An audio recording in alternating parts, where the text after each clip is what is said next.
Take care of your marble flooring. Dear friends, using marble for home interiors presents a marvelous panoramic view of the home. If you have spent a good amount of money on installing marble as flooring or for decorative structures at home, you need to take special care to maintain the beauty of this stone.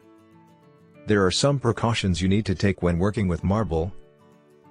Liquid or food-containing acid when spilled on marble floors could cause it to etch, or leave a dull mark on its surfaces.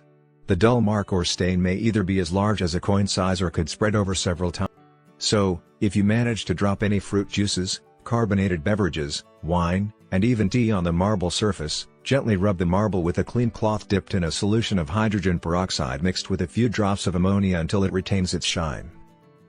Another terrible source of etch marks and stains is cleaning detergents which contain acid. Never use vinegar or any other acidic products to clean marble floors. Marble is delicate and should only be cleaned with pH neutral, gentle cleaners. It is advisable not to use locally available cheap quality cleaner which may result in permanent loss of shine. Marble floor tiles are porous and can easily be discolored by spills from food, sitting pots, metal furniture legs, oil, ink, water damage, etc.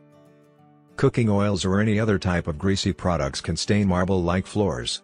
Hence, you should clean it up immediately with some soap and water. Regular cleaning of a marble surface and dusting of marble furniture helps to retain its natural shine for a long time. The best way is to use a terry cloth to wipe up any dirt. Instead of using hot water, it is advisable to wet the marble top with lukewarm water. You don't require scrubbing marble surface unless there are some hard materials present on it. After cleaning the surface with cleaners, you could apply smooth polishing for making the marble glitter and shine. If you like the video, give it a thumbs up and share it with your friends.